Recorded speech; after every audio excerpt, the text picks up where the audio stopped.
Hi, folks. It's about time I did another devlog. It's been like 10 days, 2 weeks, something like that. I don't know, a long time since I did a proper one. So this is going to be a bit rambly because I think I actually want to do a bit more of a podcasty video, 10 minutes-ish kind of thing where I talk about just all of the different things that's happening with ESJ2. So, first of all, I'll talk about levels because that's the primary thing. Levels are going really well. I'm currently doing a sort of double act where I work on the tutorial. Also, what is the first 6 levels? What I call the intro period, which includes the tutorial. But if you look at ESJ1, the first 6 levels, or the first 9 things you interact with, are the title screen that blasts music and says Electronic Superjoy, the warning screen, which prepares you for blasphemy, jokes, and seizure-inducing stuff, the main menu, which has calm menu music, the title text, which is the storyline, hey, evil wizard stole your butt. So I guess that's 10 things, actually, because then the next 6 levels. And the next 6 levels are the tutorial, what I call the chill level, or the drop the beat level, which is that one with all of the trees. And there isn't very much going on, but there's a couple of jumps, there's a couple of checkpoints, there's a couple of monsters to stomp on. That's important from a gameplay perspective, because that's just after the tutorial. That's saying, okay, you did the tutorial, and I totally trust that you learned everything, but just in case you didn't, here's a gap to jump across, and another, and another, and another. And by the end of it, you've used what you learned in the tutorial enough that I totally trust that you know how to jump, that you know how to jump up to the maximum height, that you know how to jump across to the maximum height, which is holding down the jump key, and you remember how to stomp. And this isn't put in randomly. Essentially, that level was put in because I had people playing the tutorial, not jumping for like 2 minutes after the tutorial, because the first pink level doesn't really have a lot of jumping. Stomping. It doesn't have a lot of monsters that you have to kill. And then forgetting that you could stomp. Coming up to a monster and being like, how do I get across it? It's covering the entire platform. And I'd just be like, I taught you this, but fair enough. I taught you, and then never brought it up again for like 2 or 3 minutes, which is forever in gameplay time.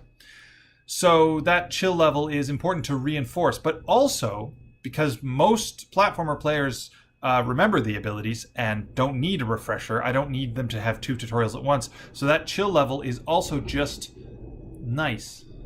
Trees grow, the music builds up, it starts quite slow, and then it eventually starts pounding, and that's cool. There's a drop the beat part. Oh wait, here it comes. Boom. So tutorial, the chill level, the first real level, which is the pink party level, which is like, okay, you've gone through the tutorial, you've ramped up as quickly as I can possibly do it without being unfair to people who are, who taking the time to learn platformers, but also without being boring to the people who know how to play platformers. I've ramped all the way up. Here's the party level. Boom, boom, boom, oots. You beat that. Then the black and white level, which is a bit of a whoa, bit of a, okay, here you go. This is what the game's going to be. It's not going to be all pink party. It's going to be, what the fuck, here's a different thing. Back to the pink level. There's a couple of blue tutorial levels introducing spikes and missiles and sticky walls, which are nice because they break up the energy. It's nice after having beaten a level to not go right into another hard level. It's nice to have a little level where there's someone who says something like, ooh, gross, oh, haha, it's jizz all over the walls, or it's implied, or whatever. But the walls are definitely sticky, like a cheap motel room. And on to the next thing, and then in the first 6 levels is also the Alex's. So Droken on Twitter designed the level where the camera, when the beat hits, tilts, and he's the one who invented camera tilting. Like, it's in a bunch of other levels, but it's in because he was like, I'm doing this as a level, and that was cool. And then after the first 6 levels, it gets down to the business of being Electronic Superjoy. It's just level upon level upon level. And you really see this in World 2 and World 3, where it starts being hard and unforgiving for 10 levels in a stretch. Or 30 levels in a stretch even, right? But coming back to the first part, it's important because just from the raw math of marketing and business, everybody plays the first few levels. Not everybody beats the game. Something like, I forget, less than 3% of people who played the game, which is like 1 million people, have beaten Electronic Superjoy. And I mean, honestly, you're probably watching this video. You're the ones who are on Patreon, right? But everybody, like 1 million people, have played the tutorial level. And 95% of that also played the first 6 levels. So there's some 5% who are like, oh shit, it's a platformer? The trailer didn't tell me it was a platformer. I guess I quit. But then 95% are like, yeah, okay, I knew what it was. I know how to jump. Let's go play the next 6 levels. And they drop somewhere in there, like, but they really start to drop after that point, because that's where the game has ramped up and starts getting hard. And the only way there's no way to solve that, because I can either go slower, and the people who found it too hard at first will, I could ramp it up slower, and the people who found it too hard will stay, but the people who found it too easy won't stay, and in fact I'll lose more of them. So I start not being able to please everybody, because some people want it to be harder, some people want it to be easier, some people want more and more interesting, different, weird, gimmicky stuff. I personally fall into that group, but a lot of game devs fall into that group. But other people just want more frickin' platformer levels. I've had people who told me I should have churned out more levels and spent less time on the background, and other people who compliment the background and the music and whatever. So at about level 7, actually, is about 10-15 minutes of gameplay in, and it's about where I start having to choose who I'm going to make happy, because at this point some people are dropping for one reason, some people are dropping for another reason.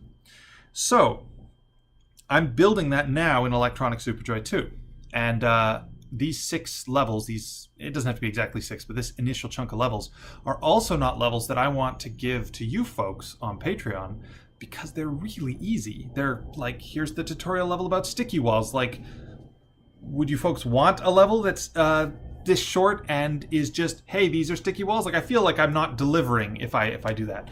So I'm building it in my spare time in the background around the edge. But also, this intro chunk has to be perfect, and the game isn't done yet, so it's not perfect. Large chunks of the game have big signs that say are under construction, coming soon, held together by bubble gum and baling wire.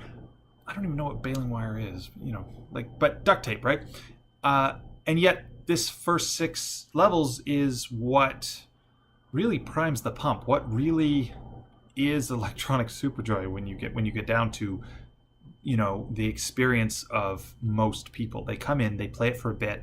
This is what they play. At some point, they're going to quit. Maybe they'll come back, maybe they won't. And it'll be based on the quality of the first few levels. This is what everybody sees. So yeah, I'm working on that. I'm redesigning it and redesigning it and redesigning it. I had a section in there where I built an old lady grenade where she was going to be your mother, and you were going to kill her, and then you were going to mourn and deal with grief, and then there's going to be text that said 1 year later. And I decided that was too weird and threw it out, and I'm trying a different thing. I don't want to be too boring. I could just be Electronic Superjoy to some more levels. I could just make more ESJ1 levels. That would make me money. Some chunk of people who've played Electronic Superjoy 1 would buy more levels. I could also try new things. It's like these bands which come out with new albums, right? Do I want to be the guy in 40 years who's still squeezing into the leather pants, making exactly the same music like Limp Bizkit or something? Like, Limp Bizkit is good when you're 14, and it's not bad if you fall into the category of people who like Limp Bizkit later in life. But at some point, you got to imagine the people who make Limp Bizkit content are bored as fuck of it. And then there's the other bands, the other artists who try a different thing with every album. But you gotta announce that, right? You gotta, So there's a fine line. You don't want to be 2 feet off the path, but you don't want to be walking in the center of the path. You want to be kind of 1 foot off the path. I'm quoting, I think, Miyamoto there. He has a thing about innovation. You want to have 1 foot on the well-beaten path and 1 foot off. I think it's Miyamoto. It could be somebody else. Yeah, so Electronic Superjoy 2's intro area is absorbing a lot of my time right now. What else? The new posters. So the digital format of the new poster is done. I've put in an order to Vistaprint to order them, so I should have 100 nice new shiny posters coming in. And those of you in the physical tier will get those shipped to you basically the month when I get them I'll package them all up and you'll get them the next month because it'll take me a couple of weeks to figure out how to mail poster tubes to everybody. There's also the postcards. There are 5 of those. Hypothetically, I should stick around. I should like keep doing those until we've run out and then do the poster. But I feel like the poster's awesome and I want to push it out as soon as possible so you guys can all have posters. You folks can all have posters. Anyways, I'll do that. Another thing, just because I do it all the time, I use the word folks because I don't want to gender, but I have a habit of saying guys, which is just annoying, and so I correct myself. So my apologies. I am adapting my, linguistic abilities. Just a personal choice. Doesn't have to be anything else.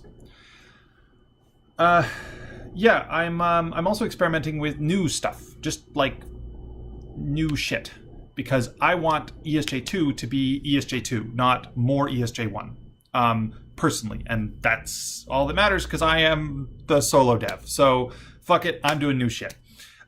Definitely one thing I've introduced, this is directly inspired by Tuning, which is a game that never was released, I think, but it was around in 2007, so it's a long time ago.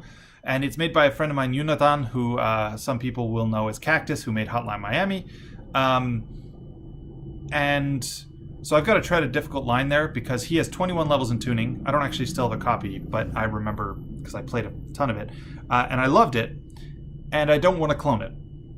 So I am being inspired by the things he did in that game, but I am not directly cloning any one of the 21 mechanics that I remember, because I honestly only remember 7 or 8 of them from those levels. But I'm being inspired. So this is 3D. So I realized Electronic Superjoy is rendered in 3D. With a couple of, like a day of coding some stuff, I realized I can make the camera pivot the level. I can spin blocks. I can wave all the blocks on a curve. I can have just 3D party effects going on. I can have over-the-shoulder camera stuff. And so these things reduce your visibility, reduce your ability to control. Like platforming is essentially perfect in that side view platforming is pretty much refined. All you really should have is jump. Like if you look at N+, N+ is essentially perfect for the form. It doesn't need 60 new weapons that the player can carry around. That would only make it more complicated and not more good. So I'm playing with this in a sort of Electronic Superjoy way, right? I'm going to play with this in a when I want it to accent the music. When I drop the beat, maybe I break from 2D into 3D. Maybe when new music fades in, some new visual effect fades in. Maybe when I've had a couple of levels that are hard because of the number of monsters in them, I'll have a level which is hard, like is just basically empty platforms and all you have to do is not jump off, but it's hard because you can't see through the particle effects and the camera spin. So it's not something that it's going to be a gimmick where it's going to dominate the game, hopefully, but it is going to be something that I'm going to use to add flavor in a couple of levels, that sort of thing. Yeah, I'm considering adding a new ability, which is the Air Dagger. I'm not sure I've explored the Air Sword enough. The idea is I wanted something like the Air Sword, but it was just like a 2 or 3 tile dash forward. So I'd basically take the code for the Air Sword and I just make it short. So I was thinking Air Dagger, right? And this is just from a mechanics point of view. The Air Sword is hard to design levels around because it covers so much distance. It is very powerful. It's sort of, there's plenty of times I have an encounter here and I'm like, oh yeah, and then you'll jump up here and you'll fight the encounter here, except players have figured out, oh, I can just jump really high and skip everything because the Air Sword is powerful like that. It's not the end of the world, but I'm considering a sort of more cut down ability. I'm playing with mini games. I was doodling some pixel art puppies and dogs, which are cute. I want to put them in the game somehow. Maybe a mini game where you're collecting them or something. I'm really liking mini games. I have a head start in some of these in that I have a bunch of projects that are sitting on my hard drive that I've never finished that are good, but are not big enough or would require too much work or aren't a popular enough type of game to to make into a full product, because a full product requires about a year, right? And so there's plenty of ideas which are good enough, but they aren't worth, a year's work and or a year's wages and or a year's rent. So these give me options to put them in as mini games. And then some of the mini games I'm custom making for Electronic Superjoy too. Some of you only know me for Electronic Superjoy, but my past, the last 10 years, one of the things I used to be really good at, one of the things I used to be one of the best in the world at, back when there was only like 1,000 of us, so it was very easy to have something that you were very good at, was making tiny games very quickly. And so I was one of the earliest people in the world to do like games in 3 days or games in a week, and I was at the forefront of the jamming scene and so forth. Like so were many other very talented people. I'm not claiming anything, but it was an exciting time. Now, it's not super relevant these days, except for prototyping, because games have moved on and are a 10,000, 100,000 deep industry, indie games anyway. And so the number of people involved has increased the number of products, and now the products have to be bigger and shinier in order to attract more gamers' attentions.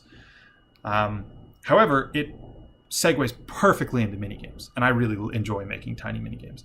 And then another side effect of minigames is collectibles. And I've always wanted to have more collectibles in ESJ and more secrets, but it's hard when every new collectible has to be, a level? Because why don't I just give you the level, right? Like, I can include a couple of secret levels, but there's no point in having an Electronic Superjoy with 50 levels and 50 secret levels, because at that point, I should probably just make the game have like 90 levels and 10 secret levels. Like, at some point, when you're removing content that is just the same content as the main content, it seems weird.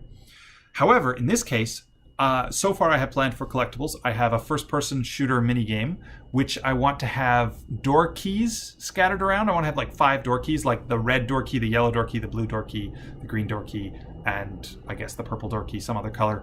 And each of these, will look like door keys from Doom that will open these first-person shooter levels. And the first-person shooter levels are a bit like Doom or Wolfenstein 3D or Gun Gods or something like that. I don't know. Haven't built them yet. Excited to do that. I want to have some of the minigames as part of the main storyline, but they can't be super hard, because I don't want players who are here for platformers and hate first-person shooters to be like, what the fuck is this game? I have to like both genres. Like, most of the minigame stuff will be tangential, will be optional. But it'll be rewards for collecting various things, basically. I want to have a bunch of weapons that you can collect throughout the game, and you can play them in another minigame, which is based on a game of mine called Silent Skies from a way back, and a game called Go-Go Dream Samurai, which is a game I built, 4 years ago now and never released, but it's really awesome. It was, in fact, I had a point where I had a prototype for that and a prototype for Electronic Superjoy, and I was deciding which one I was going to make. I remember I was walking down the street and talking to my friend Droken about, should I make the hover car game or the platformer game? And then I made Electronic Superjoy. And so this will be built in as a secret minigame to Electronic Superjoy 2. And you'll be able to collect various weapons, which will make that game more populous, because it'll be a little bit... I'm still playing with it. It might be a little bit roguelike-y. It might be a little bit Binding of Isaac-y. I don't know, something like that. But the weapons will then spawn in the dungeon once you've collected them in the platforming game. I'm also going to have secret levels, golden butts. I'm going to have stars and coins, I decided. They'll just be different. Coins will be all over the place, and there'll be achievements based around them. I'm playing with the concept of... I've been watching a lot of Cuphead gameplay footage. They have supers, which is interesting. I might make some super powers, which you collect from shrines, and they'll be super shrines, and you need to collect coins to charge up your supers. And so that will be on some levels, but not on other levels. So we'll see about that. I might not do it. Again, everything is transitory.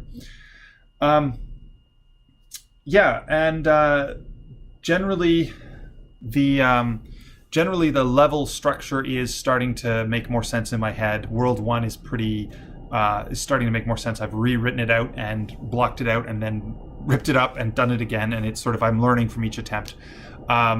It's looking like I'm probably going to have the Floozy of Babylon as the first boss, and I want to have World 2 have a lot more ice and snow. Basically, I really liked Santa Claus and I wanted to build up to Santa Claus because there's a ton of Santa Claus jokes. There's a ton of icicle jokes. There's a ton of ho ho ho jokes.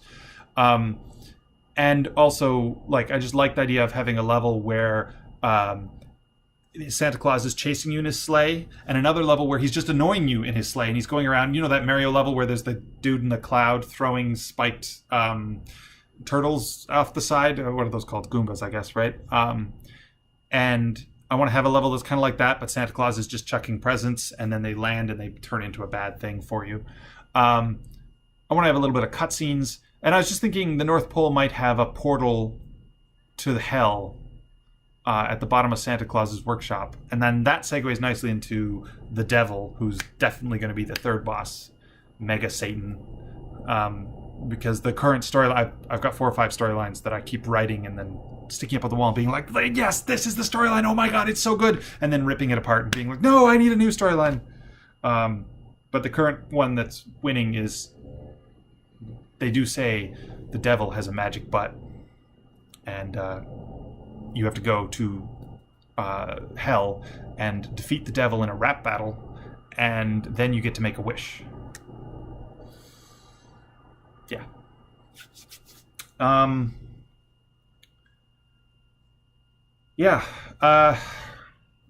It's all coming together really, really nicely. I'm very happy with it.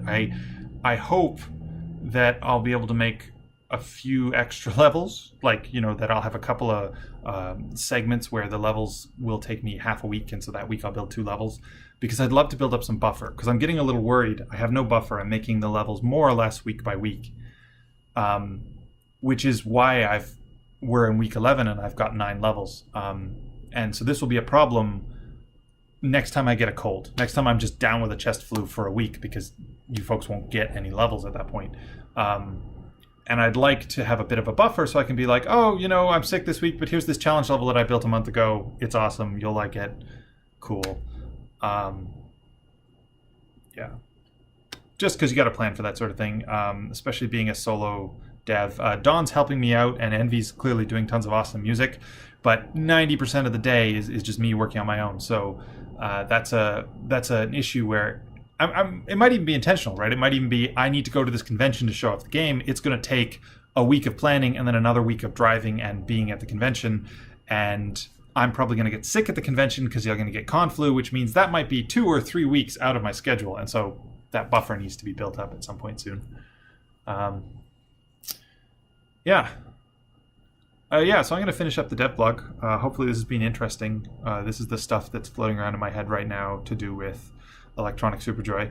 I'm starting to be, like, I was excited to start it before. I was excited, like, okay, this is going to be good, but I'm starting to be excited in the present tense, in a sort of, this is good. Holy crap, look at all the cool stuff that I've got sitting around in my work folder that I can't wait to put in. And so each chunk of work is starting to be really interesting, because I finally have all the pieces, you know, like porting the bounce arrows and making sure the teleport works, and just making sure the animation system was new and worked with the new sheet system and batched the textures correctly was not super exciting. You know, it's work that has to be done. But now I'm starting to get into, like, ooh, I can do that cool thing. And in fact, that's my job all day, today and tomorrow and the day after, is just to do the cool thing. Isn't that awesome, right?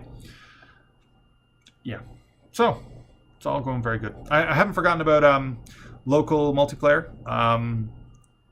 I'm waiting until the first segment is done. I'm trying to get that first 6 levels I mentioned earlier in and polished and nice, so that I can start showing it off to more people. Because right now, if you're a platformer hardcore fan, sure, no problem, throw you in. The levels start really hard. But I'd really like to have that intro part, and then hey guys, you're in a beta, blah blah blah. Also, here's some super hard levels. Like, I don't need to finish the game before I start showing it off, but I do kind of want to have a tiny bit of ramp, a tiny bit of, like, hey, here's the controls, now it's super hard, you know.